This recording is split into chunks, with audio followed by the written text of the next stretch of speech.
Hello, and welcome to my video voicing my thoughts on the roller's place in the current metagame. Being a roller main in both Splatoon 1 and Splatoon 2, I'd say I have enough experience on the weapons to give my opinions on all of the rollers. And since the game is nearing the end of its Nintendo supported lifespan, now feels like a good time to give my thoughts since nothing major is likely to change. Right now, the metagame that Roller is trying to contend in consists of high damage, high turf weapons, such as the Kensa Splat Shot Pro with main power up for the 2-shot when you're in ink, main power up L3 nozzle nose for the same reason, and Kensa Splatter Shot for the missile spam. These weapons contribute to the team in a very direct and aggressive way. If the enemy team is dead, they can hit your team. Simple as that. Rollers have to shark to get these same results, and if your team does not have control of turf, that becomes considerably more difficult. Now, onto the analysis. Roller itself has always been in quite a peculiar spot in the Splatoon 2 competitive metagame.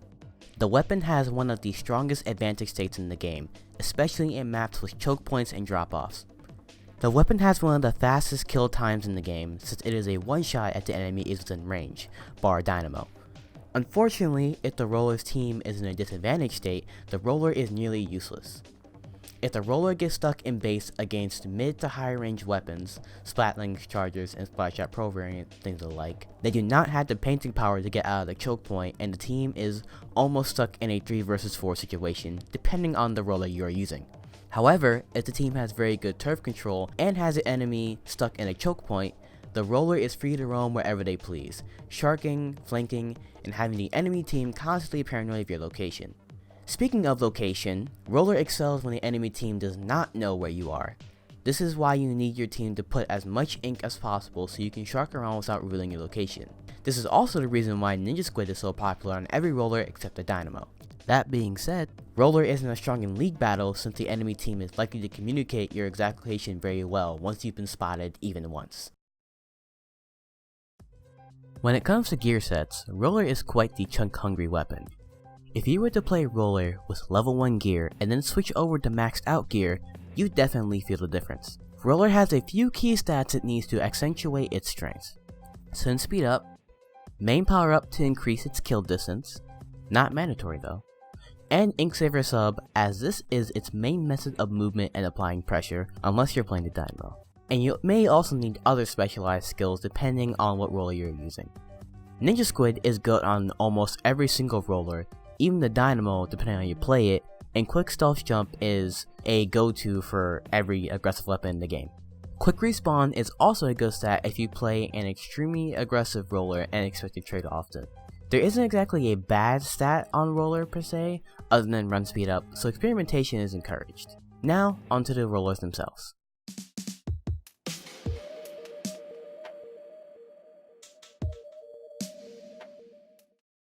The vanilla splat roller is the most common roller of the 3 variants, the other 2 being the Crack-On and Kensa rollers. This roller is also the most mobile of the 3 simply thanks to its kit containing curling bombs.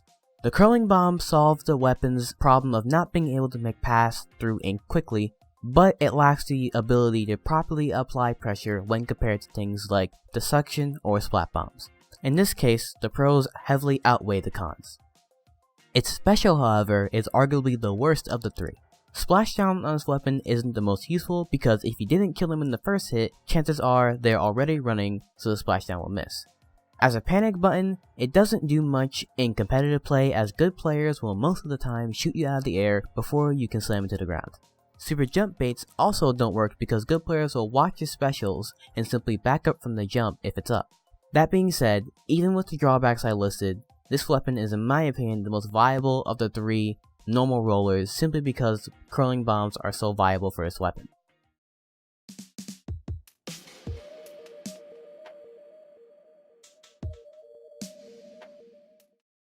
The Crack-On Splat Rollers kit has the least painting power out of the 3 roller variants, but it is a decent support with Beacon and Baller for engages. However, it feels directly outclassed by the Octobrush Nouveau, which has the same sub, a better support special, and better painting power to faster charge the special.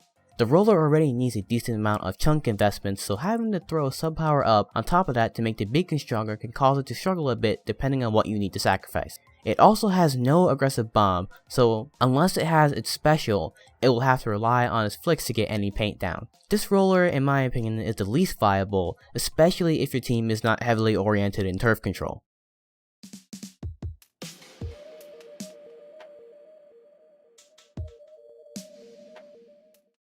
The Kenta Rollers kit is somewhat opposite of the vanilla rollers in the sense that its kit focuses on area control with splat bombs and bubbles. The bubbles this weapon comes with can easily start strong pushes, especially if you're running special power up for bigger bubbles. And if they're running Object Shredder, they can instantly pop the bubbles with just a bomb and a singular flick.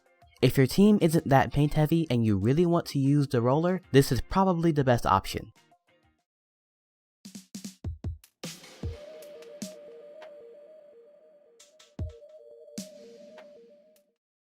Now that we're done with the vanilla rollers, let's move on to the most similar to them, the Flingza roller. It is basically if the normal roller and Dynamo roller had a child, but the child was trying to follow in both of their footsteps at the same time and failed at both. The horizontal flick on the Flingza is nearly identical to the vanilla roller, as in it has the same kill range, but the flick has less ink in it, potentially causing a complete miss if the knot was in kill range, and painting less in general. The vertical flick attempts to mimic the Dynamo, is slightly faster, but has nowhere near the same range or kill power. The one-shot range of the vertical flick is barely further than that of the vanilla roller, and the painting power sits between the vanilla roller and Dynamo roller, with a bit of spread out to both sides. Unfortunately, the spread does not deal any damage. The normal Flingza Rollers kit is not fit for the weapon at all. Having a splash wall as a melee isn't that helpful in most situations, and the splat bomb launcher is decent for covering turf or applying pressure.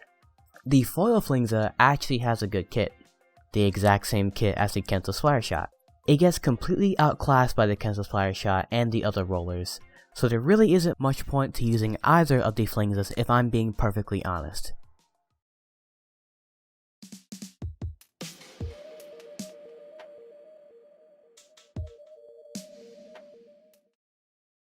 The Dynamo roller is arguably the most viable of the rollers in a competitive setting, especially in splat zones. It has good turfing and kill power, and good specials for supporting and offense depending on which of the three Dynamo variants you run. The weapon's main problem, however, is its flick speed. While boasting the highest damaging flicks of all the rollers, it has the slowest horizontal and vertical flick of all. Unless you have to jump on somebody, the chances of you killing them and not trading or flat out dying to weapons with decent kill power are quite low. The weapon does have great zoning potential though, hence its usage in splat zones. Even if the enemy is behind the wall, you can still damage them by shooting over it and hurting them with fall off. The meta does give this weapon a challenge. The Splatter Shot pros just barely outrange the Dynamo, and most Brellas completely wall this weapon. The Kenta Splatter Shot and L3 Nozzle Nose do get outranged by the Dynamo roller, but if they get close enough, they are likely to kill you before you can get a flick off. The weapon zoning is good enough to prevent this, however. One of the main reasons why this weapon is so great is because of main power up.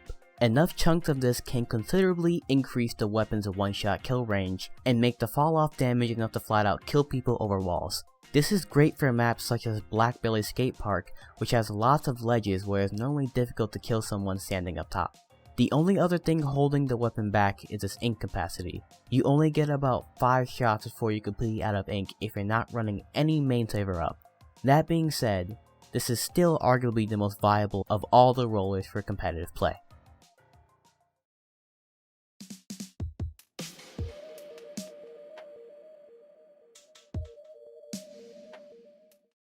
I saved my favorite for last, the Carbon Roller. And when I say Carbon Roller, I mean the Deco. The Carbon Roller Deco is already a very fast weapon, quite possibly the best sharking weapon in the game, as it has the fastest kill time with a 1/6 second horizontal flick.